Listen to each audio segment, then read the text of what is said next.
Hello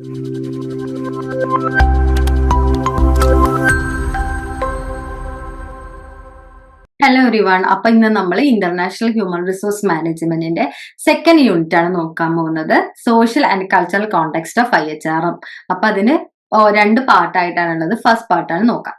അപ്പൊ ആദ്യം തന്നെ നമുക്ക് കൾച്ചർ എന്താന്ന് നോക്കാം. കൾച്ചർ എന്ന് പറഞ്ഞു കഴിഞ്ഞാൽ 2007 റിസർച്ചർ ആയിട്ടുള്ള ഹാരിസ് ഡിഫൈൻ ചെയ്തിട്ടുള്ളത് എന്താന്ന് നോക്കാം. ഒരു ഗ്രൂപ്പ് ഓഫ് പീപ്പിൾ, ആ ഗ്രൂപ്പ് ഓഫ് പീപ്പിള് കുറെ കാലമായിട്ട് അവര് ബിഹേവ് ചെയ്യുന്ന രീതി, അല്ലെങ്കിൽ അവരുടെ ഒരു വിശ്വാസം, അതിനെയാണ് നമ്മൾ കൾച്ചർ എന്ന് പറയുന്നത് എന്ന് ഹാരിസ് 2007 ഡിഫൈൻ ചെയ്തിട്ടുണ്ട്. ഒരു ഗ്രൂപ്പ് ഓഫ് പീപ്പിള് കുറെ കാലമായിട്ട് ഡെവലപ്പ് ചെയ്തു വരുന്ന അവരുടെ ഒരു വിശ്വാസം, അല്ലെങ്കിൽ അവരുടെ ഒരു ബിഹേവിങ് രീതി, അതിനെയാണ് കൾച്ചർ എന്ന് പറയുന്നത്.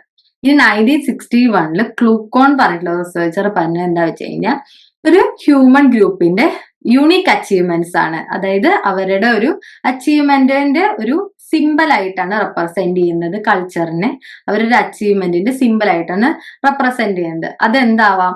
ആർട്ടിഫാക്റ്റുകളാവാം. ആർട്ടിഫാക്ട്സ് എന്ന് പറഞ്ഞു കഴിഞ്ഞാൽ ഇപ്പൊ നമ്മളറിയാം, ഒരു ആദിവാസി കൂട്ടായ്മ, അവരുടെ ഒരു ആ വിഭാഗക്കാരൊക്കെ അവരെന്ത് ചെയ്യും, അവരുടെ ഓരോ കലാവിരുതുകൾ ഉണ്ടാവില്ല, ഓരോ സാധനങ്ങൾ ഉണ്ടാക്കിണ്ടാവും. ഇപ്പൊ അവരുടെ പാത്രങ്ങളാവാം, അതൊക്കെ അവർ ഓരോന്ന് ഉണ്ടാക്കുന്ന രീതിയായിരിക്കും. അപ്പൊ അതിന്റെയൊക്കെ അങ്ങനെ അവരുടെ ആ ഒരു യൂണിക് അച്ചീവ്മെന്റ്സ് അതിന്റെ ഒരു സിമ്പിൾ ആയിട്ടാണ് അവര് പറഞ്ഞത്. അല്ലെങ്കിൽ അവരുടെ ആർട്ടിഫാക്ട്സ്, അവര് ചെയ്യുന്ന ഓരോ ആർട്ടിഫാക്ട്സിന്റെയും ഒക്കെ ഒരു അച്ചീവ്മെന്റിന്റെ ഒരു സിമ്പിൾ ആയിട്ടാണ് അവര് ഈ ഒരു കൾച്ചറിനെ റെപ്രസെന്റ് ചെയ്യുന്നത്.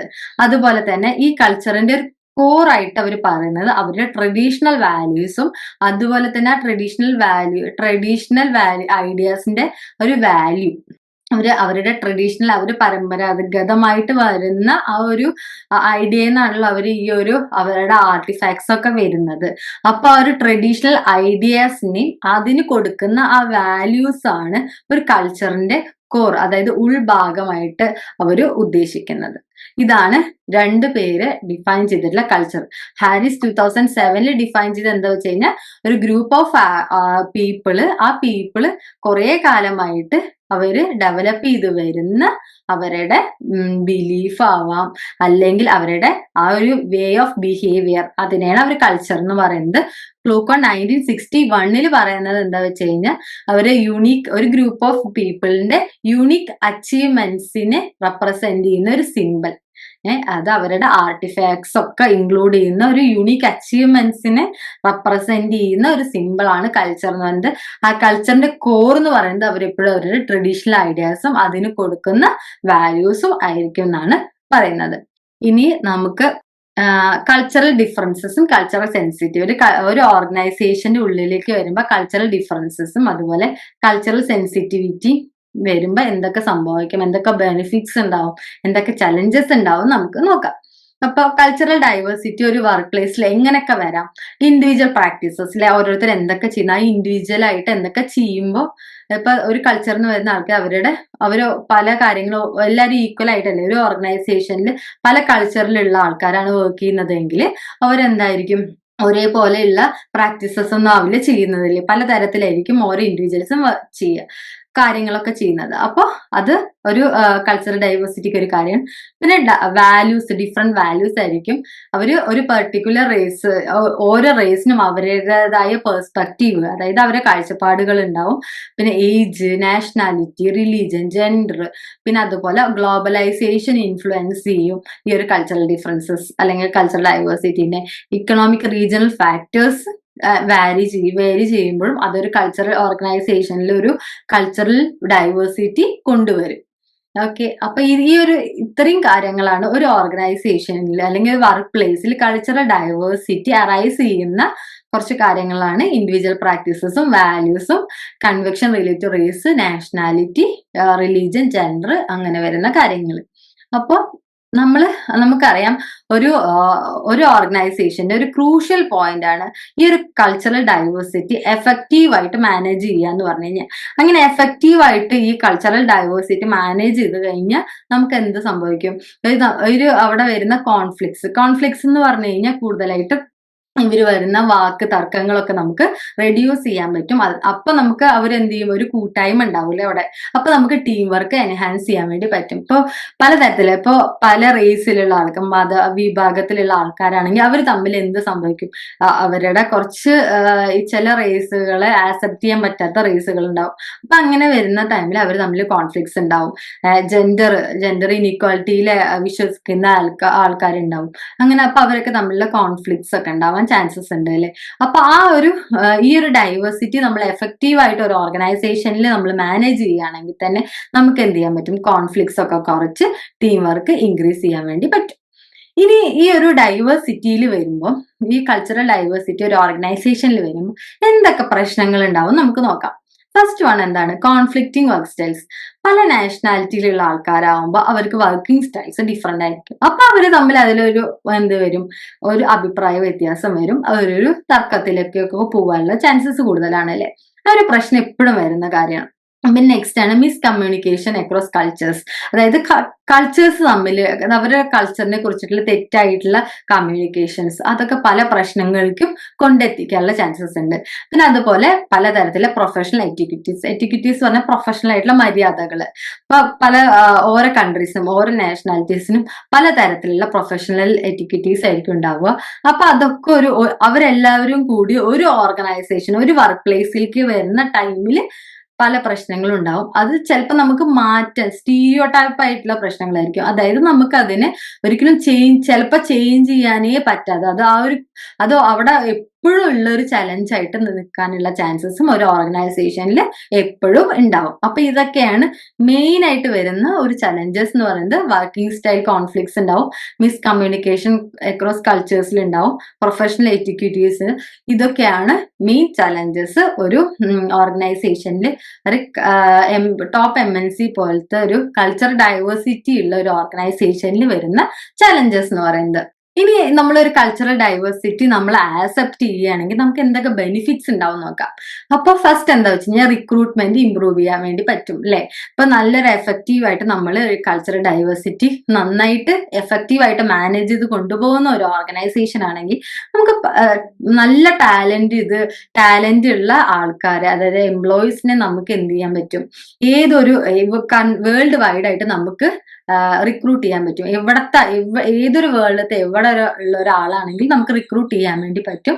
പിന്നെ എല്ലാ എംപ്ലോയീസിനെ നമുക്ക് റീറ്റെയിൻ ചെയ്ത് അവിടെ നിർത്താനും പുതിയ മാനേജ്മെന്റ് സ്റ്റൈൽസ് കൊണ്ടുവരാൻ പറ്റും. അതുപോലെ ക്രിയേറ്റിവിറ്റി കൂട്ടാൻ വേണ്ടി പറ്റും.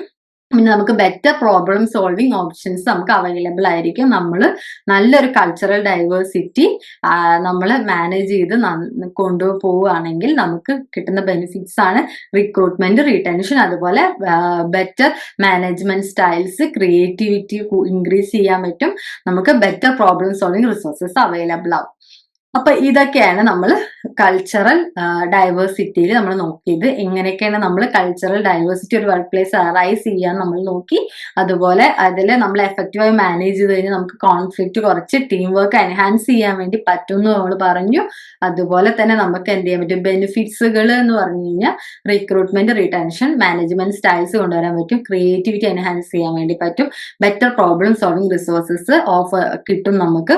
അതുപോലെ തന്നെ ചലഞ്ചസ് എന്ന് പറയുമ്പോൾ എന്തൊക്കെ ചലഞ്ചസ് ആയിരുന്നു നമ്മൾ നോക്കിയിട്ടുണ്ടായിരുന്നത്, നമുക്ക് വർക്കിംഗ് സ്റ്റൈലിൽ വരുന്ന പ്രശ്നങ്ങൾ, പ്രൊഫഷണൽ എറ്റിക്വിറ്റിയിൽ വരുന്നത്, പിന്നെ മിസ്കമ്മ്യൂണിക്കേഷൻ അക്രോസ് കൾച്ചേഴ്സ്, അങ്ങനത്തെ കുറച്ച് വരും നമുക്ക് പ്രോബ്ലംസും ചലഞ്ചസ്, നമുക്ക് ചില ടൈമിൽ നമുക്ക് മാറ്റാൻ പോലും പറ്റാത്ത കുറച്ച് ചലഞ്ചസും ഈ ഒരു കൾച്ചറൽ ഡൈവേഴ്സിറ്റിയിൽ വരും. ഇനി നമ്മൾ നെക്സ്റ്റ് കൾച്ചറൽ സെൻസിറ്റിവിറ്റി എന്താ നോക്കാം. കൾച്ചറൽ സെൻസിറ്റിവിറ്റി എന്ന് പറയുന്നത് ഒരു ഓർഗനൈസേഷനിൽ ഒരു ഇമ്പോർട്ടന്റ് കാര്യമാണ്. കാരണം എന്താ വെച്ച് കഴിഞ്ഞാൽ നമ്മളിപ്പോ ഒരു വേറൊരു കൾച്ചറിൽ വരുന്ന ആൾക്കാരാണെങ്കിൽ അവരുടെ ബാക്ക്ഗ്രൗണ്ട്സ് നമ്മൾ ഒരിക്കലും ജഡ്ജ് ചെയ്യാതെ നമ്മൾ മനസ്സിലാക്കിയിട്ട് അവരുടെ കൂടെ അപ്രീഷിയേറ്റ് ചെയ്ത് അവരുടെ കൂടെ നിൽക്കുന്നതാണ് നമ്മൾ കൾച്ചറൽ സെൻസിറ്റിവിറ്റി എന്ന് പറയുന്നത്. അപ്പൊ നമുക്ക് വരും, നമുക്കൊരു വ്യക്തിഗത ബോധം വരും, നമുക്ക് മനസ്സിലാവും എന്താണ് നമുക്ക് അവരെ കുറിച്ചെല്ലാം, അവരുടെ കൾച്ചറിനെ കുറിച്ച് നന്നായി മനസ്സിലാക്കിയിട്ട് നമ്മൾ അവരെ കൂടുതൽ അവരുടെ കൾച്ചറിനെ കുറിച്ച് പഠിക്കാനും, അപ്പൊ നമ്മൾ അവരുമായിട്ട് കൂടുതൽ നല്ലൊരു ഗുഡ് കമ്മ്യൂണിക്കേഷൻ അവിടെ നമുക്ക് കൊണ്ടുവരാൻ വേണ്ടി പറ്റും. അപ്പൊ അത് നമ്മുടെ വർക്കിന് നല്ലൊരു ക്വാളിറ്റി വർക്കായിട്ട് നമുക്ക് ഒരു ഓർഗനൈസേഷന് മൊത്തത്തിൽ ഒരു ഓർഗനൈസേഷന് എഫക്റ്റീവ് വർക്കിംഗ് കണ്ടീഷൻസ് കൊണ്ടുവരാൻ വേണ്ടി പറ്റും. അപ്പൊ അതാണ് ഈ ഒരു കൾച്ചറൽ സെൻസിറ്റിവിറ്റി എന്ന് പറയുന്നത്. നമ്മൾ എന്ത് ചെയ്യണം, നമ്മൾ വേറൊരു കൾച്ചറിന്റെ ഡൈവേഴ്സ് ബാക്ക്ഗ്രൗണ്ട്സ് നമ്മൾ എപ്പോഴും അണ്ടർസ്റ്റാൻഡ് ചെയ്തിട്ട് അത് അപ്രീഷിയേറ്റ് ചെയ്യുക. അതാണ് ഈ ഒരു കൾച്ചറൽ സെൻസിറ്റിവിറ്റിയിൽ പറയുന്നത്. പിന്നെ നമ്മള് അപ്പൊ ഈ ഒരു കൾച്ചറൽ സെൻസിറ്റിവിറ്റി ഒരു ഓർഗനൈസേഷനിൽ കൊണ്ടുവരികയാണെങ്കിൽ അവിടെ ഒരു കൾച്ചറൽ സുപ്പീരിയോറിറ്റി ഇൻഫീരിയോറിറ്റി കോംപ്ലക്സ് ഒക്കെ നമുക്ക് കുറയ്ക്കാൻ വേണ്ടി പറ്റും. അതായത് നമ്മുടെ കൾച്ചറലിനാണ് കൂടുതൽ നല്ലൊരു ഇത് എന്നൊരു കൾച്ചറൽ സുപ്പീരിയോറിറ്റി പറഞ്ഞിട്ടുള്ള ആ ഒരു അഭിപ്രായങ്ങളൊക്കെ കുറഞ്ഞിട്ട് നമ്മൾ എന്ത് ചെയ്യാൻ പറ്റും, ഒരു മൾട്ടി കൾച്ചറൽ വർക്ക് ഫോഴ്സിന്റെ ഉള്ളിൽ ഇരുന്നിട്ട് തന്നെ നമ്മുടെ കാഴ്ചപ്പാടും നമ്മുടെ കഴിവുകളും നമ്മുടെ നോളജും മാക്സിമം നമുക്ക് ആ ഒരു ഓർഗനൈസേഷന് വേണ്ടിയിട്ട് പ്രയോജനപ്പെടുത്താൻ പറ്റും എന്നാണ് പറയുന്നത്. അപ്പൊ ഇതാണ് കൾച്ചറൽ സെൻസിറ്റിവിറ്റി, കൾച്ചറൽ ഡൈവേഴ്സിഫിക്കേഷനും അല്ലെങ്കിൽ ഡൈവേഴ്സിറ്റി എന്നും പറയുന്നത്. ഇനി നെക്സ്റ്റ് നമ്മുടെ ടോപ്പിക് വരുന്നത് cultural perspective and management theories. Cultural perspective management തിയറീസിൽ വരുന്നത് നമ്മൾ പറയുമ്പോൾ നാഷണൽ അല്ലെങ്കിൽ ഇന്റർനാഷണൽ കൾച്ചേഴ്സ് നമ്മുടെ ഒരു മൊത്തത്തിൽ ഒരു പേഴ്സണൽ ആണെങ്കിലും ഇക്കണോമിക് യൂട്ടിലിറ്റീസും അതുപോലെ ഇൻഫർമേഷൻ എക്സ്ചേഞ്ച് ഒക്കെ ഒരു ഓർഗനൈസേഷൻ ഉണ്ടാവും അല്ലെ. പലതരത്തിലുള്ള ഇൻഫർമേഷൻസ്, വേറെ കൾച്ചേഴ്സ് നമുക്ക് കുറെ ഇൻഫർമേഷൻസ് കിട്ടുന്നില്ലേ. പിന്നെ നമുക്ക് പലതരത്തിലുള്ള എക്കണോമിക്കൽ നമുക്ക് പലതരത്തിലുള്ള യൂട്ടിലൈസേഷൻസ് ഒക്കെ ചെയ്യാൻ വേണ്ടി പറ്റും. അതുപോലെ നമുക്കൊരു പേഴ്സണൽ മോട്ടിവേഷൻസ് കിട്ടും നമ്മൾ വേറെ കൾച്ചേഴ്സുമായിട്ട് നമ്മൾ ഇന്ററാക്ട് ചെയ്യുന്ന ടൈമിൽ. അപ്പൊ റിസർച്ചേഴ്സ് ആയിട്ടുള്ള ഹോഫ്സ്റ്റഡും ട്രോം പീനേഴ്സും ഹാംപ്റ്റൺ ടേണറും ഹൈലൈറ്റ് ചെയ്യുന്ന കൾച്ചറിനെ കുറിച്ച് ഹൈലൈറ്റ് ചെയ്യുന്ന ഒരു കാര്യമുണ്ട്. കൾച്ചറിൽ ഒരു ഡീപ്പ് റൂട്ടഡ് ആയിട്ടുള്ള ഒരു വാല്യൂസ് ഉണ്ട്. അത് ഓരോ സൊസൈറ്റിക്ക് ഡിഫറെന്റ് ആയിരിക്കും എന്നാണ് ഈ ഹോഫ്സ്റ്റഡ് ട്രോംബിനിയൂസും അതുപോലെ ഹാംപ്റ്റൺ ടേണർ എന്ന് പറഞ്ഞിട്ടുള്ള റിസർച്ചേഴ്സ് ഇവിടെ പറയുന്നത്. അതായത് കൾച്ചർ എന്ന് പറയുന്നത് കൾച്ചറിന് ഒരു ഡീപ്പ് റൂട്ടഡ് ആയിട്ടുള്ള വാല്യൂസ് ഉണ്ട്. അത് ഓരോ സൊസൈറ്റിയിലും എന്താണ് ഡിഫറെന്റ് ആയിരിക്കും. കൾച്ചർ എന്ന് പറയുന്നത് ഡിഫറെന്റ് ആയിരിക്കും, നമുക്കറിയാം അല്ലെ. ഇനി നമുക്ക് ഇതെന്താന്ന് ഡീറ്റെയിൽ ആയിട്ട് നോക്കാം. അതായത് ഇപ്പൊ ഒരു ഇന്റർനാഷണൽ ഹ്യൂമൻ റിസോഴ്സ് മാനേജ്മെന്റ്, നമ്മുടെ ഈ IHRMന്റെ വേരിയസ് ആസ്പെക്ട്സിന് ഈ ഒരു കൾച്ചറൽ വേരിയേഷൻസ്, പല കൾച്ചർ പല ഡിഫറെന്റ് ആണെന്ന് നമ്മൾ പറഞ്ഞു അല്ലെ. അപ്പൊ ആ ഒരു വേരിയേഷൻസ് ഈ ഒരു ഇന്റർനാഷണൽ ഹ്യൂമൻ റിസോഴ്സ് മാനേജ്മെന്റിന്റെ പല തരത്തിൽ എഫക്ട് ചെയ്യുന്നുണ്ട്. എന്തിലൊക്കെയാണ്? First one, negotiation attitude. Negotiation എന്ന് പറഞ്ഞാൽ അപ്പൊ നമ്മൾ മുന്നത്തെ ഒരു വേർഡ് കിട്ടും കോൺഫ്ലിക്റ്റ് അല്ലെ. കോൺഫ്ലിക്റ്റ് എന്ന് പറഞ്ഞു കഴിഞ്ഞാൽ നമ്മൾ വാക്ക് തർക്കം. അപ്പൊ അതിൽ എന്ത് വേണം? ഈ ഒരു വാക്ക് തർക്കം സംഭവിച്ചു കഴിഞ്ഞാൽ നമ്മൾ ഇവരെ എന്ത് ചെയ്യണം, രണ്ട് ടീമായിട്ട് ഇരുത്തി നമ്മൾ അത് സോൾവ് ചെയ്ത് കൊടുക്കണം. അപ്പൊ അതാണ് നെഗോസിയേഷൻ. അതായത് നമ്മൾ അവിടെ ഒത്തുതീർപ്പാക്കി കൊടുക്കണം. ആ നെഗോസിയേഷൻ ആറ്റിറ്റ്യൂഡിൽ ഡിഫറെന്റ് വരും. ഓരോ കൾച്ചറിൽ പലതരത്തിൽ നെഗോസിയേഷൻ ആറ്റിറ്റ്യൂഡ് ആയിരിക്കും ഉണ്ടാവുക. അതുപോലെ മേർജസ്, രണ്ട് കമ്പനികൾ തമ്മിൽ യോജിക്കുമ്പോൾ അല്ലെങ്കിൽ മെർജ് ചെയ്യുമ്പോൾ തമ്മിൽ കൾച്ചറൽ വേരിയേഷൻസ് ഉണ്ടാവും. ഇൻവെസ്റ്റ്മെന്റ്സിൽ പലതരത്തിൽ ഇൻവെസ്റ്റ്മെന്റ്സ് ആയിരിക്കും ഉണ്ടാവുക. Compensation, organisation structure, performance management, ഓരോ കമ്പനിയിൽ ഓരോ പെർഫോമൻസ് മാനേജ്മെന്റ് ഓരോ ക്രൈറ്റീരിയ ആയിരിക്കും ഉണ്ടാവുക. അതുപോലെ റിക്രൂട്ട്മെന്റിനും ഓരോ പ്രോസസ് ആയിരിക്കും ഉണ്ടാവുക. അപ്പോൾ ഈ ഒരു ഇന്റർനാഷണൽ ഹ്യൂമൻ റിസോഴ്സ് മാനേജ്മെന്റിന്റെ പലതരത്തിൽ ഈ ഒരു കൾച്ചറൽ വേരിയേഷൻസ് എഫക്ട് ചെയ്യുന്നുണ്ട് എന്നാണ് നമ്മുടെ റിസർച്ചേഴ്സ് ആയിട്ടുള്ള നമ്മൾ മുന്നേ പറഞ്ഞിട്ടുള്ള റിസർച്ചേഴ്സ് ആയിട്ടുള്ള ഹോഫ്സ്റ്റഡും ട്രോംബിനിയേഴ്സും ഹാംപ്റ്റൺ ടേണറും ഒക്കെ പറഞ്ഞിട്ടുള്ളത്. ഇനി ഹോഫ്സ്റ്റഡ് എന്ന് പറഞ്ഞ റിസർച്ചർ കൾച്ചറൽ ഡയമെൻഷൻസിലാണ് റിസർച്ച് നടത്തിയിട്ടുള്ളത്. അദ്ദേഹം എങ്ങനെയാണ് റിസർച്ച് നടത്തിയതെന്ന് വെച്ച് കഴിഞ്ഞാൽ IBM എന്ന് പറഞ്ഞ ടോപ്പ് MNC കമ്പനിയാണ്. ആ കമ്പനിയിലത്തെ 40 കൺട്രീസിലുള്ള എംപ്ലോയീസിനെ സ്റ്റഡി ചെയ്തിട്ടാണ് അദ്ദേഹം ഈ ഒരു റിസർച്ച് നടത്തിയിട്ടുള്ളത്. അദ്ദേഹം അതിൽ നാഷണൽ കൾച്ചറിനെ എങ്ങനെ ഡിഫൈൻ ചെയ്ത് വെച്ച് കഴിഞ്ഞാൽ നാഷണൽ കൾച്ചർ എന്ന് പറയുന്നത് ഒരു സെറ്റ് ഓഫ് ബിലീഫും വാല്യൂ ആണ്. അതായത് സെറ്റ് ഓഫ് വിശ്വാസം അതുപോലെ വാല്യൂസ് ആണ്.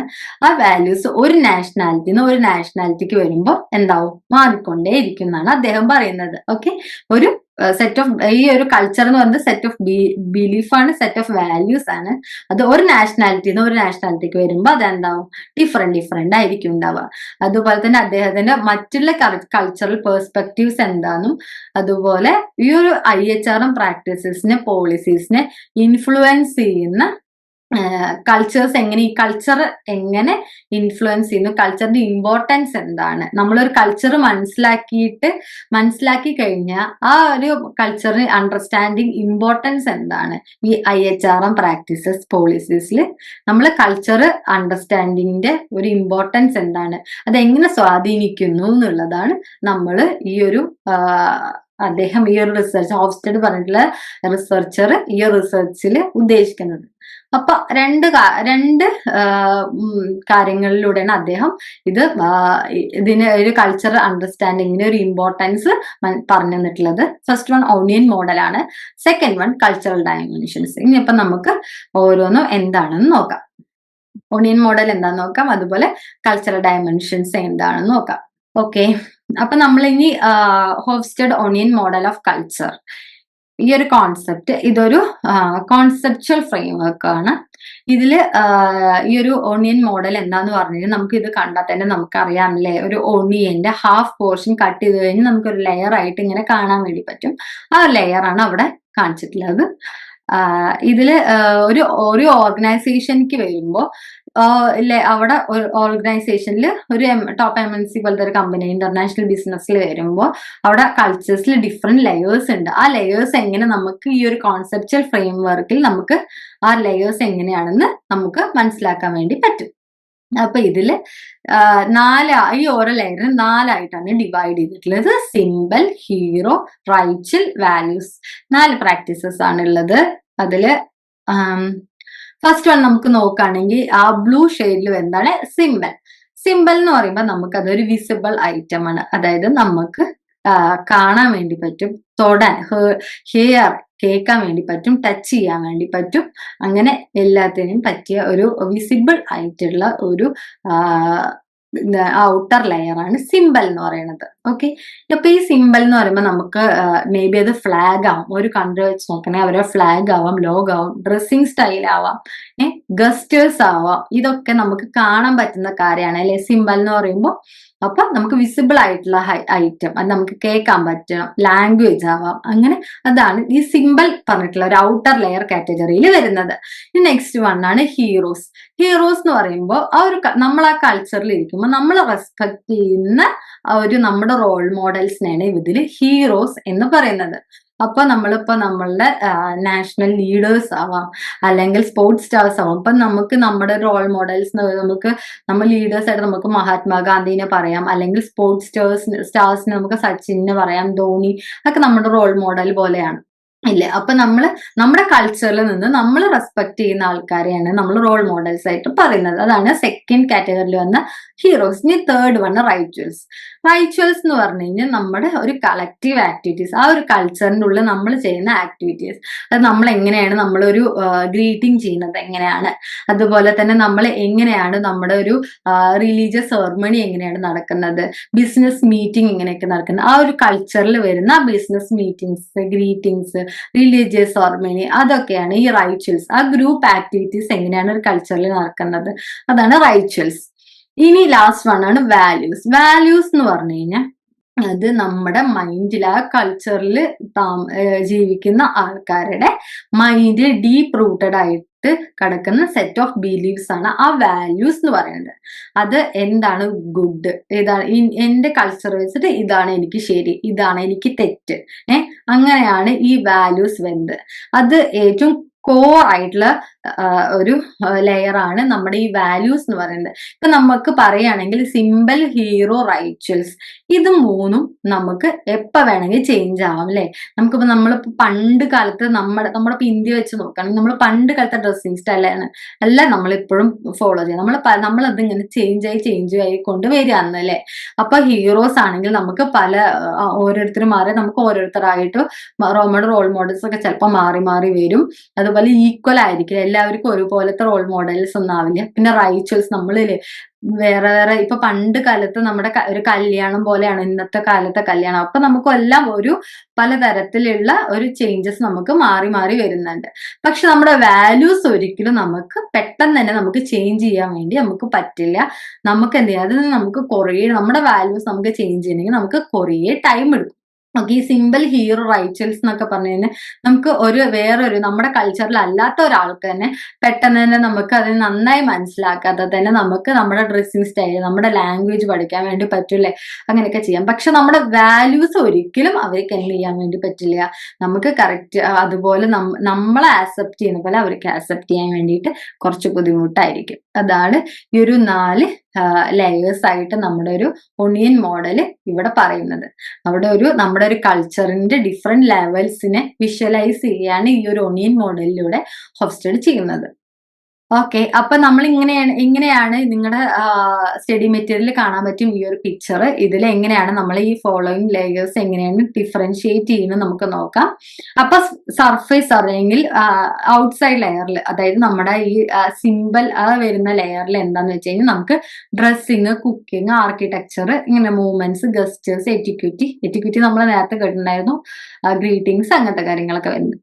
ഇനി ഹിഡൻ കൾച്ചർ, അതായത് മിഡിൽ ലെയറിൽ വരുന്നതാണ് നമ്മുടെ റിലീജിയൻ, വാല്യൂ, റൈച്വൽസ് ആണ് അവിടെ അധികം ഉദ്ദേശിക്കുന്നത്, ഫിലോസഫിക്കൽ തിങ്കിങ്, വ്യൂസ്, അങ്ങനത്തെ കാര്യങ്ങൾ. നെക്സ്റ്റ് വൺ ആണ് നമുക്ക് വരുന്നത് ഇംപ്ലിസിറ്റ് കൾച്ചർ അല്ലെങ്കിൽ കോർ വാല്യൂ, അതായത് കൾച്ചേഴ്സ് യൂണിവേഴ്സൽ ട്രൂത്ത്. ഇപ്പൊ നമ്മൾ മറ്റേ റോൾ മോഡൽ അല്ലെങ്കിൽ റൈച്വൽസ് ഒക്കെ നമ്മുടെ ഒരു എന്താണ്, നമുക്ക് വേണമെങ്കിൽ ചേഞ്ച് ചെയ്യാം അങ്ങനത്തെ. പക്ഷെ നമ്മൾ ഈ യൂണിവേഴ്സൽ ട്രൂത്ത് ഒരിക്കലും നമ്മൾ എന്താണ് എല്ലാവരും ആക്സെപ്റ്റ് ചെയ്യുന്ന ഒരു ട്രൂത്ത് ആണത്. അത് അവരുടെ മൈൻഡിൽ ഡീപ്പ് റൂട്ടഡ് ആണ്. അത് ആർക്കും പെട്ടെന്ന് നമുക്ക് ചേഞ്ച് ചെയ്യാൻ വേണ്ടിയിട്ട് പറ്റില്ല. ഇതപ്പോ ക്രോസ് കൾച്ചറൽ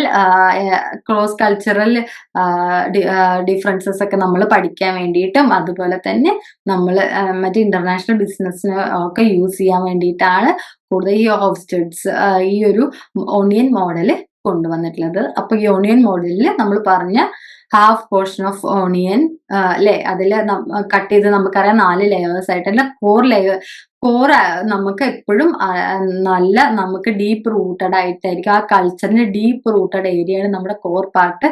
അതാണ് നമ്മുടെ വാല്യൂ എന്ന് പറയുന്നത്. മറ്റേത് സിമ്പിൾ നമ്മുടെ സിമ്പിൾ ഹീറോസ്, റൈച്ചൽസ്, വാല്യൂസ്.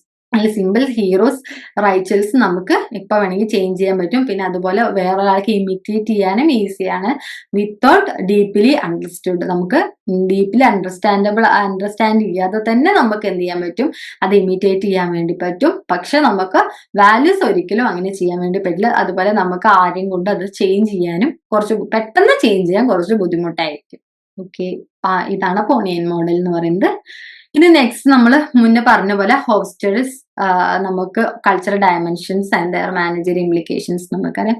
ഈ തിയറി എന്താന്ന് വെച്ച് കഴിഞ്ഞാൽ ക്രോസ് കൾച്ചറൽ ബിഹേവിയേഴ്സും അതുപോലെ ഇന്ററാക്ഷൻസും ആണ് പറയുന്നത്. അതിൽ നമുക്കറിയാം ഇപ്പൊ ഇന്നത്തെ ഒരു ഗ്ലോബലൈസേഷൻ ഏജിൽ നമുക്ക് എന്ത് ചെയ്യാം, ഒരു ഇന്റർനാഷണൽ ബിസിനസ് വേൾഡിൽ ഒരു ജോഗ്രഫിക്കൽ ബൗണ്ടറീസ് ഒരിക്കലും എന്തല്ല, ഒരു തടസ്സമല്ല ഇന്നത്തെ കാലത്ത് അല്ലെ. അപ്പൊ ഈ ഒരു 6 കൾച്ചറൽ ഡയമെൻഷൻസ് ആണ് ഉള്ളത് എന്നാണ് ഒരു കൾച്ചറൽ ഇങ്ങനെയൊക്കെയാണ് ഡിഫറെന്റ് ആവുന്നത് എന്നുള്ളത്. ഒരു ഓർഗനൈസേഷനിൽ പലതരം കൾച്ചേഴ്സ് എങ്ങനെയാണ് ഡിഫറെന്റ്, അവരുടെ എല്ലാ ഡിസിഷൻസും എല്ലാ കാര്യങ്ങളും എങ്ങനെയാണ് ഡിഫറെന്റ് ആവുന്നത് എന്നുള്ളതാണ് ഈ ഒരു 6 ഡയമെൻഷൻസ് ഓഫ് കൾച്ചേഴ്സിൽ പറയും. നമുക്ക് അപ്പൊ 1 by 1 ആയിട്ട് എന്തൊക്കെയാണെന്ന് നോക്കാം. ഫസ്റ്റ് വൺ നോക്കുകയാണെങ്കിൽ പവർ ഡിസ്റ്റൻസ് ഇൻഡെക്സ്. ഇതൊരു മെഷർമെന്റ് ആയിട്ടാണ് പറയുന്നത്. അതായത് ആക്സെപ്റ്റ് ദ ഇനിക്വാലിറ്റി. ഈ ഒരു പവർ ഡിസ്റ്റൻസ് ഇൻഡെക്സ് എന്ന് പറയുമ്പോൾ നിങ്ങൾക്ക് എപ്പോഴും മൈൻഡിൽ വരേണ്ട ഒരു കാര്യം പറഞ്ഞ ഇമ്പോർട്ടന്റ് ആയിട്ടുള്ള വേർഡാണ് ആക്സെപ്റ്റ് ദ ഇനിക്വാലിറ്റി.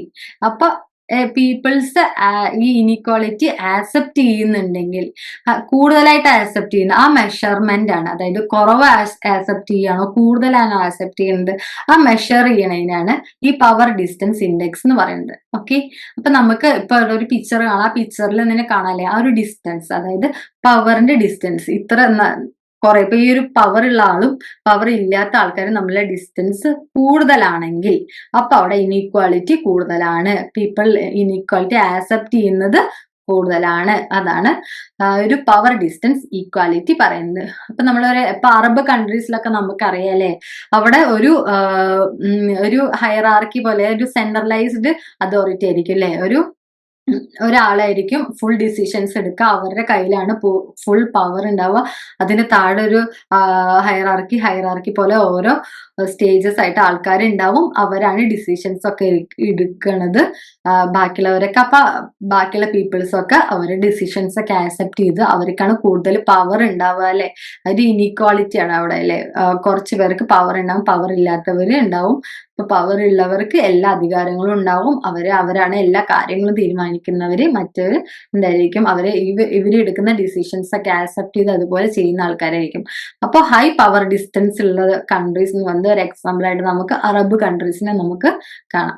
ഓക്കെ, ഇനി നമ്മൾ ലോവർ പവർ ഡിസ്റ്റൻസ് ഉണ്ട് ഓസ്ട്രിയ പോലത്തെ രാജ്യങ്ങളാണ്. അവിടെ എന്താ വെച്ച് കഴിഞ്ഞാൽ അവിടെ എല്ലാം പവർ ഡിസ്ട്രിബ്യൂട്ടഡ് ആണ്. നമ്മൾ മുന്നേ അറബ് കൺട്രീസിൽ പറഞ്ഞു സെൻട്രലൈസ്ഡ് പവർ ആണെന്ന് പറഞ്ഞു. ഇവിടെ ഡീസെൻട്രലൈസ്ഡ് പവർ ആണ്. ഇവിടെ എന്താണ് ഡിസിഷൻ മേക്കിങ്ങിനൊക്കെ എല്ലാവരും ഒരു ഓർഗനൈസേഷൻ വെച്ച് നോക്കുകയാണെങ്കിൽ ഡിസിഷൻ മേക്കിങ്ങിലൊക്കെ എല്ലാവരെയും അവര് ഇൻക്ലൂഡ് ചെയ്തിട്ടാണ് അവര് എപ്പോഴും എന്താ പറയുക ഒരു ഡിസിഷൻസ് ഒക്കെ എടുക്കുക. അങ്ങനത്തെ ഒരു പാർട്ടിസിപ്പേറ്ററി ലീഡർഷിപ്പ് ആണ് അവിടെ നടക്കുന്നത്. അവിടെ അങ്ങനെ ആ ഒരു അപ്രോച്ചാണ് ലീഡർഷിപ്പിൽ അവര് കൊണ്ടുവരുന്നത്. ഇതാണ് ലോവർ പവർ ഡിസ്റ്റൻസ്. അപ്പൊ നമ്മൾ ഇവിടെ മെയിൻ ആയിട്ട് നമ്മൾ ഈ ഒരു പവർ ഡിസ്റ്റൻസ് ഇൻഡെക്സിൽ നോക്കേണ്ട ഒരു കാര്യം എന്ന് പറയുമ്പോൾ പവർ ഡിസ്റ്റൻസ് ഇൻഡെക്സിൽ നമ്മൾ മെയിൻ ആയിട്ട് നോക്കുന്നത് ആക്സെപ്റ്റ് ഇൻഇക്വാളിറ്റി, അതിനെ മെഷർ ചെയ്യുന്നതാണ്. അപ്പൊ ഇൻഇക്വാലിറ്റി ആക്സെപ്റ്റ് ചെയ്യുന്നത് ഹൈ ആണെങ്കിൽ അവിടെ ഹൈ പവർ ഡിസ്റ്റൻസ് ആയിരിക്കും. ആക്സെപ്റ്റൻസ് ഓഫ് പവർ ഇൻഇക്വാലിറ്റി കുറവാണെങ്കിൽ അതെന്തായിരിക്കും, ലോ ആണെങ്കിൽ അവിടെ എന്തായിരിക്കും, ലോ പവർ ഡിസ്റ്റൻസ് ആയിരിക്കും, മെഷർമെന്റ് കുറവായിരിക്കും. അപ്പൊ ഇതാണ് ഫസ്റ്റ് വൺ എന്ന് പറയുന്നത്. ഇനി നെക്സ്റ്റിലേക്ക് പോവുകയാണെങ്കിൽ individualism and collectivism. Individualism and collectivism എന്ന് പറഞ്ഞു കഴിഞ്ഞാൽ ഇൻഡിവിജ്വലിസ്റ്റ് സൊസൈറ്റീസ് എന്ന് പറയുന്നത് അവർ കൂടുതലും അവരുടെ സ്വന്തം കാര്യം നോക്കുന്ന ആൾക്കാരായിരിക്കും. അതായത് സ്വന്തം പ്രൈവസി മോർ ഇമ്പോർട്ടൻസ് കൊടുക്കുന്നതായിരിക്കും. ഇൻഡിവിജ്വൽ പെർഫോമൻസിലൊക്കെ ആയിരിക്കും ഇമ്പോർട്ടൻസ് കൊടുക്കുക. നമ്മൾ അമേരിക്ക പോലത്തെ രാജ്യങ്ങൾ നോക്കി കഴിഞ്ഞാൽ നമുക്ക് കാണാൻ വേണ്ടി പറ്റും. അതിൽ ഇപ്പൊ അവരുടെ ഇമ്മീഡിയറ്റ് ഫാമിലിയിലെ മെമ്പേഴ്സിനും അവരുടെ കാര്യം മാത്രമേ അവർ നോക്കുള്ളൂ. അല്ലാതെ അവർ വേറെ ഒരു കാര്യം നോക്കില്ല. അതായത് ഇപ്പൊ അവരിപ്പോ ഒരു ജോലിക്ക് പോവാണ് വെക്കുക, അപ്പൊ അവിടെ എന്തെങ്കിലും സംഭവിച്ചോ, റോഡിൽ എന്തെങ്കിലും സംഭവിച്ചു കഴിഞ്ഞാൽ അവർ അതൊന്നും മൈൻഡ് ചെയ്യാതെ അവരെന്ത് ചെയ്യും, അവരവരുടെ ജോലിക്ക് പോകാനാണ് വീട്ടിൽ നിന്ന് ഇറങ്ങി കഴിഞ്ഞാൽ അതുപോലെ ചെയ്യും. ഓക്കെ, അപ്പൊ അങ്ങനത്തെ കാര്യങ്ങളാണ് ഇൻഡിവിജ്വലിസംസ് എന്ന് പറയുന്നത്. അത് US ഇങ്ങനത്തെ കൺട്രീസിൽ മാത്രമാണ് ഇങ്ങനെയൊക്കെ ചെയ്യുള്ളൂ. ഓക്കെ, പിന്നെ നമ്മൾ അവരുടെ ഓൺ ആക്ഷൻസിൽ അവരെപ്പോഴും റെസ്പോൺസിബിൾ ആയിരിക്കും. ബാക്കിയുള്ളവരുടെ ഒരു കാര്യത്തിനും അവര് ഇടപെടാറില്ല. അങ്ങനത്തെ ആൾക്കാരായിരിക്കും ഈ ഇൻഡിവിജ്വലിസം എന്ന് പറഞ്ഞിട്ടുള്ള ഒരു കാറ്റഗറിയിൽ വരുന്ന ആൾക്ക്. സ്പൈഡർമാൻ അങ്ങനത്തെ കുറച്ച് നല്ല സൂപ്പർമാൻ അങ്ങനത്തെ കുറച്ച് ക്യാരക്ടേഴ്സിനോടായിരിക്കും കൂടുതൽ താല്പര്യം. എന്തുകൊണ്ടാണ്, അവർക്ക് കുറച്ച് സൂപ്പർ പവേഴ്സ് ഉള്ളത് കൊണ്ടല്ലേ. ആ പവർ ഉണ്ടെങ്കിൽ അവർക്ക് എല്ലാത്തിനും അവർ ജയിച്ചു വരികയാണ്. അങ്ങനത്തെ ഒരു കോമ്പറ്റീഷൻ മൈൻഡ്, സക്സസ് ആവണം എന്നുള്ള ഒരു മൈൻഡുള്ള അങ്ങനെ ഫോക്കസ് ചെയ്യുന്ന ആൾക്കാർ എപ്പോഴും അവരാണ് ഈ ഒരു മസ്കുലിനിറ്റി ആ ഒരു കൾച്ചറിൽ വരുന്ന ആൾക്കാർ. ഇനി ഫെമിനിറ്റി എന്ന് പറയുമ്പോൾ അവര് കൂടുതലും എന്താന്ന് വെച്ച് കഴിഞ്ഞാൽ അവര് കൂടുതലും ഒരു നെഗോസിയേഷൻ ആ ഒരു ക്യാരക്ടർ ആയിരിക്കും. അതായത് ഈ സ്വീഡൻ നോർവേയിലൊക്കെയാണ് ആ ഒരു കൾച്ചർ ഫോളോ ചെയ്യുന്ന ആൾക്കാർ കൂടുതലുള്ളത്. അവർ കൂടുതലും ആൾക്കാരുമായിട്ട് കോപ്പറേറ്റ് ചെയ്ത് മറ്റുള്ളവരെ കെയർ ചെയ്ത് നല്ലൊരു വർക്ക് ലൈഫ് ബാലൻസ് കൊണ്ട് ഒരു ക്വാളിറ്റി ലൈഫ് മെയിൻറ്റെയിൻ ചെയ്യുന്ന ആൾക്കാരായിരിക്കും ഈ ഒരു കാറ്റഗറിയിൽ വരുന്ന ആൾക്കാർ. അതായത് ഈ ഒരു ഫെമിനിറ്റി കാറ്റഗറിയിൽ വരുന്ന ആൾക്കാർ എപ്പോഴും അവരുടെ ഒരു മറ്റുള്ളവരെ കെയർ ചെയ്ത് കോപ്പറേറ്റ് ചെയ്ത് നല്ലൊരു ക്വാളിറ്റി ലൈഫ് നെഗോസിയേഷൻ കൊണ്ടുവന്ന് നല്ലൊരു ക്വാളിറ്റി ലൈഫ് മെയിൻറ്റെയിൻ ചെയ്യുന്ന ആൾക്കാരായിരിക്കും ഈ ഒരു ഫെമിനൈൻ കൾച്ചർ ഉള്ളത്. മസ്കുലിൻ കൾച്ചർ കൂടുതൽ അവരുടെ സ്വന്തം സ്റ്റാറ്റസ് അച്ചീവ്മെന്റ്, കോമ്പറ്റീറ്റീവ്നെസ്, സക്സസ്, അവരുടെ റിവാർഡ് അങ്ങനത്തെ കാര്യങ്ങളാണ്. അത് മെയിനായിട്ട് മെയിൽ ഫീമെയിൽ, മെയിൽ ആണെങ്കിൽ ആ ഒരു കൾച്ചറിൽ മെയിലും വരാം ഫീമെയിലും വരാം. ഒരു മെയിൽ ഫീമെയിൽ എന്നുള്ള ഒരു ഡിഫറൻസ് അല്ല അവിടെ വരുന്നത്. ഒരു കോമ്പറ്റീറ്റീവ് സക്സസ്, പേഴ്സണൽ കാര്യങ്ങൾ, പേഴ്സണൽ അച്ചീവ്മെന്റ്സ്, സ്റ്റാറ്റസ് ഒക്കെയാണ് ഈ മസ്കുലിനിറ്റി ക്യാരക്ടേഴ്സ്. അതായത് ആ ഒരു കൾച്ചർ വരുന്ന ആൾക്കാർ. ഫെമിനിൻ ക്യാരക്ടേഴ്സ് എന്ന് പറയുമ്പോൾ കൂടുതലും കോപ്പറേറ്റ് ചെയ്യാനും അതുപോലെ മറ്റുള്ളവരെ ഹെൽപ്പ് ചെയ്യാനും ഒരു നെഗോസിയേഷൻ മൈൻഡ് ഒക്കെ ഉള്ള ആൾക്കാരായിരിക്കും കൂടുതലും ഈ ഫെമിനൈൻ കൾച്ചറിലേക്ക് വരുന്നത്. Next coming to the uncertainty avoidance index. ഇതും നമ്മൾ പവർ ഡിസ്റ്റൻസ് ഇൻഡെക്സ് പോലെ ഒരു മെഷർമെന്റ് തന്നെയാണ്. അതായത് അവര് ആംബിഗ്വിറ്റി, അൺസർട്ടനിറ്റി അങ്ങനത്തെ കാര്യങ്ങളൊന്നും അവർക്ക് ആക്സെപ്റ്റ് ചെയ്യാൻ കുറച്ച് ബുദ്ധിമുട്ടുള്ള സൊസൈറ്റി ആയിരിക്കും അൺസർട്ടനിറ്റി അവോയ്ഡൻസ് ഇൻഡെക്സ് എന്ന് പറയുന്നത്. അതായത് അവര് കൂടുതലും ഒരു എക്സാമ്പിൾ ഇവിടെ വരുന്നത് ജർമ്മനിയാണ്. ജർമ്മനിയിൽ കൂടുതലും സ്ട്രിക്റ്റ് റൂൾസ് ആണുള്ളത്. അവര് ഒരു മുന്നേ തന്നെ അവര് ട്രഡീഷണൽ ആയിട്ട് ഫോളോ ചെയ്ത് വന്ന റൂൾസും റെഗുലേഷൻസും അല്ലെങ്കിൽ അവരുടെ സോഷ്യൽ നോംസും അവർ അതിനാണ് കൂടുതൽ ഇമ്പോർട്ടൻസ് കൊടുക്കുക. അവർക്ക് പെട്ടെന്നൊരു ചേഞ്ച് കൊണ്ടുവരിക എന്ന് പറയുമ്പോൾ അവിടുത്തെ ആൾക്കാർക്ക് അതൊരു പീപ്പിൾസിന് അത് ആക്സെപ്റ്റ് ചെയ്യാൻ കുറച്ച് ബുദ്ധിമുട്ടായിരിക്കും. ഓക്കെ, അപ്പൊ അവർക്ക് എന്ത് ചെയ്യും, അവര് അത് പിന്നെ ഒരു പുതിയൊരു ചേഞ്ച് വരുമ്പോൾ അത് സക്സസ് ആവുമില്ലേ നമുക്കറിയില്ല. അപ്പൊ അവിടെ ഒരു റിസ്ക് വരികയാണെങ്കിൽ ആ റിസ്ക് ഒന്ന് ആക്സെപ്റ്റ് ചെയ്യാൻ, അങ്ങനെ റിസ്ക് എടുക്കാൻ താല്പര്യമില്ലാത്ത ആൾക്കാരായിരിക്കും കൂടുതലും ഈ uncertainty avoidance index culture follow ചെയ്യുന്ന ആൾക്കാർ. അവരെ ട്രഡീഷണൽ വേയിൽ തന്നെ ഫോളോ ചെയ്ത് പോവാനായിരിക്കും കൂടുതലും ഇഷ്ടപ്പെടുക. അവർക്ക് റിസ്ക് കൂടുതൽ എടുക്കാൻ അവർക്ക് താല്പര്യമില്ലാത്ത റിസ്ക് കൂടുതൽ അവോയ്ഡ് ചെയ്യാൻ താല്പര്യമുള്ള ആൾക്കാരായിരിക്കും ഉണ്ടാവും. ഇപ്പൊ അൺസർട്ടനിറ്റി അവോയ്ഡൻസ് കൾച്ചേഴ്സ് ഉള്ളവർ പറഞ്ഞാൽ US ആൾക്കാരാണ്. അതായത് അവർക്ക് കൂടുതലും അവര് കൂടുതൽ അഡാപ്റ്റ് ചെയ്യുന്ന ആൾക്കാരാണ്, ഫ്ലെക്സിബിൾ ആണ്, അവർക്ക് കൂടുതലും ചേഞ്ച് ആഗ്രഹിക്കുന്ന ആൾക്കാരാണ്, അല്ലെ എപ്പോഴെപ്പോഴും ചേഞ്ചസ് അവര് റിസ്ക് എടുക്കുന്ന ആൾക്കാരാണ്. അതുകൊണ്ട് തന്നെ എന്തെങ്കിലും ചേഞ്ച് വന്നാലും അവർ അത് ആക്സെപ്റ്റബിൾ ആണ്, അവർക്ക് മോർ ഫ്ലെക്സിബിൾ ആയിട്ടുള്ള ആൾക്കാരാണ് US പീപ്പിൾസ്. പക്ഷെ ജർമ്മനിയിലുള്ള ആൾക്കാർ പറഞ്ഞാൽ അവർ സ്ട്രിക്ട് റൂൾസ് ഫോളോ ചെയ്യുന്ന ആൾക്കാരാണ്. അവർക്ക് പെട്ടെന്ന് ഒരു ചേഞ്ച് എന്ന് പറയുന്നത് അവർക്ക് ആക്സെപ്റ്റ് ചെയ്യാൻ പറ്റാത്ത ആൾക്കാരാണ്. അപ്പൊ ഈ ജർമ്മനി പോലത്തെ കൺട്രി എന്ന് പറയുന്നത് ഹൈ അൺസർട്ടനിറ്റി അവോയ്ഡൻസ് ഇൻഡെക്സ് ഉള്ളവരും low uncertainty avoidance cultures follow ചെയ്യുന്ന US ഉള്ള ആൾക്കാരാണ്. അവർക്ക് കൂടുതൽ പുതിയ ഐഡിയാസ് എക്സ്പ്ലോർ ചെയ്യാനും അതുപോലെ അവർക്ക് പുതിയ അപ്രോച്ച്, അവർക്ക് ഫ്ലെക്സിബിൾ ആണ്, അവർക്ക് റിസ്ക് എടുക്കാൻ കൂടുതൽ താല്പര്യമുള്ള ആൾക്കാരായിരിക്കും ഈ അൺസർട്ടനിറ്റി അവോയ്ഡൻസ് ഇൻഡെക്സ് എന്ന് പറയുന്നത്. Next coming to long short, next fifth ആണ് long term versus short term motivation. ഈ long term versus short term പറഞ്ഞു കഴിഞ്ഞാൽ ലോങ് ടേം മെയിൻ ആയിട്ട് നോക്കുകയാണെങ്കിൽ അവരെപ്പോഴും ഈ ലോങ് ടേം കൾച്ചർ ഫോളോ ചെയ്യുന്ന ആൾക്കാർ എപ്പോഴും ഒരു ഫ്യൂച്ചറിസ്റ്റിക് ആൾക്കാരായിരിക്കും. അതായത് അവർക്ക് ഫ്യൂച്ചറിൽ ബെനിഫിറ്റ് വരാൻ വേണ്ടിയിട്ട് ഇപ്പൊ തന്നെ അവരിങ്ങനെ ഓരോ കാര്യങ്ങൾ ചെയ്തുകൊണ്ടിരിക്കും. അതായത് അവർക്ക് ഇപ്പൊ നമ്മൾ ഇൻവെസ്റ്റ്മെന്റ് ചെയ്യുകയാണെങ്കിൽ അത് ഒരു 1-2 ഇയേഴ്സ് 3 ഇയേഴ്സ് 4 ഇയേഴ്സിനൊക്കെ അങ്ങനെ നമ്മൾ ഫ്യൂച്ചറിൽ നമുക്ക് ഏർണിങ്സ് കിട്ടുന്ന അങ്ങനത്തെ ഒരു ടൈപ്പ് അങ്ങനെ വിചാരിക്കുന്ന ആൾക്കാരായിരിക്കും. അതായത് ഇപ്പൊ ജപ്പാൻ, സൗത്ത് കൊറിയ അങ്ങനത്തെ കൾച്ചർ, അവിടുത്തെ കൾച്ചർ എന്ന് വെച്ച് കഴിഞ്ഞാൽ അവര് ഫ്യൂച്ചറിൽ വരുന്ന സക്സസിനെ ഫോക്കസ് ചെയ്തിട്ടായിരിക്കും അവർ ഇപ്പൊ ചെയ്യുക. അതായത് പെട്ടെന്നുള്ള സക്സസ് അല്ല, ഫ്യൂച്ചറിൽ ഇനി നമുക്കൊരു 1 ഇയർ കഴിഞ്ഞിട്ടായിരിക്കും അതിന്റെ റിസൾട്ട് നമുക്ക് കിട്ടുക. അങ്ങനെ അതിന് വേണ്ടിയിട്ട് ഇപ്പോഴേ പ്രിപ്പയർ ചെയ്ത് ചെയ്യുന്ന ആൾക്കാരാണ് ഈ ഒരു സൗത്ത് കൊറിയ, അവരാണ് ജപ്പാൻ, അവർ ഈ ഒരു കൾച്ചറാണ് ഫോളോ ചെയ്യുന്നത്. അവര് ട്രഡീഷൻ, ലോയൽറ്റിക്കൊക്കെ വാല്യൂ കൊടുക്കുന്ന ആൾക്കാരാണ് കൂടുതലും ഉള്ളത്. അതാണ് ലോങ് ടേം ഓറിയന്റേഷൻ എന്ന് പറയുന്നത്. ഇനി ഷോർട്ട് ടേം ഓറിയന്റേഷൻ എന്ന് പറയുമ്പോൾ ലോങ് ടേം ഗ്രോത്തിന് വേണ്ടി പ്രയോറിറ്റൈസ് ചെയ്യുന്നതാണ് ലോങ് ടേം. അവര് റിസൾട്ടിന് വേണ്ടി പേഷ്യന്റ് ആയിട്ട് വെയിറ്റ് ചെയ്യുന്ന ആൾക്കാരാണ് ഈ ഒരു long term orientation culture follow ചെയ്യുന്ന ആൾക്കാർ. ഈ short term oriented cultures follow ചെയ്യുന്ന ആൾക്കാർ ലൈക്ക് US പോലത്തെ കൺട്രീസ് ആണ്. അവരെന്താ വെച്ചാൽ അവർക്ക് ഇമ്മീഡിയറ്റ് ഔട്ട്കംസ് വേണം. അതായത് അവര് അപ്പോൾ ആവശ്യത്തിനുള്ള ആ ഒരു കറന്റ് നീഡ്സിനെയാണ് അവരെപ്പോഴും ഫോക്കസ് ചെയ്യുന്നത്. ക്വിക്ക് റിസൾട്ട് ആയിരിക്കും അവർക്ക് വേണ്ടത്. അതിപ്പോ നമ്മൾ പറയുകയാണെങ്കിൽ ഈ US വരുന്ന ഫിനാൻഷ്യൽ അനാലിസിസ് ഒക്കെ നമ്മൾ ഇയർലി ചെയ്യുന്നത് അവരൊക്കെ ചെയ്യുന്നത് ക്വാർട്ടർലി ആയിരിക്കും. അതായത് ഒരു മന്തിനെ 4 ആക്കി ഡിവൈഡ് ചെയ്തിട്ട് Q1, Q2, Q3, Q4 എന്ന് പറഞ്ഞിട്ട് ഡിവൈഡ് ചെയ്തിട്ട് അവരതിൽ എന്ത് ചെയ്യും, ഓരോ ക്വാർട്ടർലി ഓരോ മന്തിൽ ആ 4 മന്ത്സിൽ അവരെന്ത് ചെയ്യും, ആ അനാലിസിസ് ചെയ്തിട്ട് എന്തെങ്കിലും അവിടെ ചേഞ്ചസ് വരുത്തുക, അങ്ങനത്തെ കാര്യങ്ങളൊക്കെ ചെയ്യും. അങ്ങനെ അവർക്ക് ക്വിക്ക് റിസൾട്ട് എപ്പോഴും കിട്ടണം. അങ്ങനെയുള്ളവരാണ് ഈ ഷോർട്ട് ടേം ഓറിയന്റഡ്. അവർക്ക് പേഷ്യൻസ് വളരെ കുറവായിരിക്കും. അവര് ഇമ്മീഡിയറ്റ് സക്സസ് ആണ് അവര് ഉദ്ദേശിക്കുന്നത്, ഇമ്മീഡിയറ്റ് സക്സസ് ആയിരിക്കും. അപ്പൊ ലോങ് ടേമിന്റെ നേരെ ഓപ്പോസിറ്റ് ആണ്. ലോങ് ടേം പറയുമ്പോൾ നമ്മളെ ഫ്യൂച്ചറിസ്റ്റിക് ആയിരിക്കും, ഇത് ഇമ്മീഡിയറ്റ് ക്വിക്ക് റിസൾട്ട്സ് ആയിരിക്കും ഷോർട്ട് ടേമിൽ വേണ്ടത്.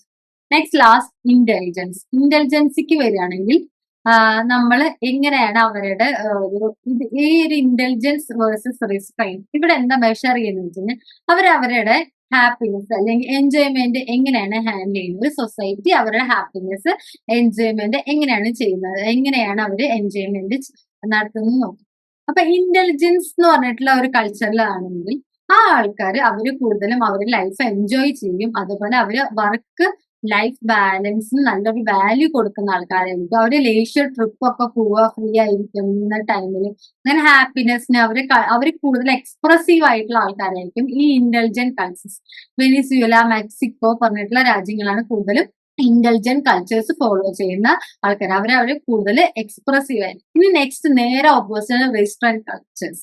റിസ്ട്രന്റ് കൾച്ചേഴ്സ് എന്ന് പറഞ്ഞു കഴിഞ്ഞാൽ അവര് ഈ ഈജിപ്റ്റ് അങ്ങനത്തെ രാജ്യത്തെ ആൾക്കാർ അവരുടെ സോഷ്യൽ നോംസിന് റെസ്ട്രിക്റ്റ് ആയിരിക്കും. അവരുടെ ഫ്രീഡം അങ്ങനെ കൂടുതലും എക്സ്പ്രസ് ചെയ്യുന്ന ആൾക്കാരല്ല. അവരവിടെ റിസ്ട്രിക്റ്റഡ് ഫ്രീഡം ആയിരിക്കും അവർക്ക് ഉണ്ടാവുക. അവർ ലേഷ്യർ ട്രിപ്സ് അങ്ങനത്തെ ലേഷ്യർ കാര്യങ്ങളൊന്നും അധികം കൂടുതൽ അവർക്ക് ഹാപ്പിനെസ് കിട്ടുന്ന കാര്യങ്ങൾ കൂടുതൽ ചെയ്യില്ല. അവരെന്ത് ചെയ്യും, അവരുടെ സോഷ്യൽ നോംസിൽ അവിടെ റിസ്ട്രിക്റ്റഡ് ആയിട്ട് ഇരിക്കുന്ന ആൾക്കാരായിരിക്കും. അവർ മോർ കൺട്രോൾഡ് ആയിട്ടുള്ള ആൾക്കാരായിരിക്കും ഈ റിസ്ട്രെയിൻഡ് ആൾക്കാര്. ഇന്റലിജൻസ് ആൾക്കാരെ എപ്പോഴും എന്ത് ചെയ്യും, അവർ ലേഷ്യറിന് കൂടുതൽ ടൈം കണ്ടെത്തുന്നു, ആ ലൈഫ് നന്നായിട്ട് എൻജോയ് ചെയ്യുന്ന ആൾക്കാരായിരിക്കും ഈ റിസ്ട്രെയിൻഡ്. അപ്പൊ ഇതാണ് 6 കൾച്ചറൽ ഡയമെൻഷൻസ് ഓഫ് ഹോസ്റ്റൽസിന്റെ 6 കൾച്ചറൽ ഡയമെൻഷൻസ് എന്ന് പറയുന്നത് ഈ ഒരു 6 അതാണ്. പിന്നെ നമ്മൾ മുന്നേ പഠിച്ച ഓണിയൻ മോഡലും അതും വളരെ ഇമ്പോർട്ടന്റ് ആയിട്ടുള്ള ഒരു എന്താണ് ഈ കൾച്ചറൽ കോണ്ടെക്സ്റ്റിൽ വരുന്നത്. ഇതാണ് ഇന്ന് നമ്മൾ നോക്കിയിട്ടുള്ള പാർട്ട് ഈ ഒരു social cultural context of IHRM second യൂണിറ്റിലെ ഫസ്റ്റ് പാർട്ട് എന്ന് പറയുന്നത് ഇതാണ്. അപ്പൊ എല്ലാവർക്കും മനസ്സിലായി. Thank you.